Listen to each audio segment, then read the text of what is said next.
po. Tanong ko lang po, bali ayon po ito sa impeachment complaint ni VP Sara. Nadiskubre po kasi ng Congress na humingi siya ng certificate sa Armed Forces of the Philippines para gamitin sa confidential funds na mariing itinanggi rin po ng AFP dahil wala silang natanggap na pondo mula sa Vice Presidente.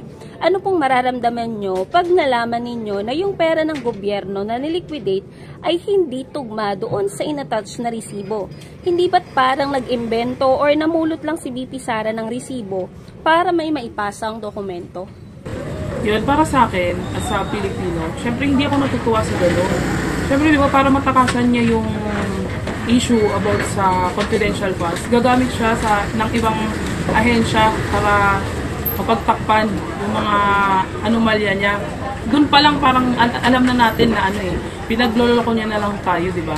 So, kung yung AFP nga is nagawa nila yun, paano pa kaya sa ating mga ordinaryong mga Pilipino lang? Tsaka hanggang saan pa kaya yung kayang gawin ni VP Sara, di ba? Para matakasan yung mga anomalyang pinagagawa niya. Kaya nga ang panawagan lang ng mga Pilipino, or kasama na ako doon syempre sa Senado, na umpisahan na yung impeachment trial para, di ba, malaman na namin yung katotohanan. Ayan, so thank you so much po.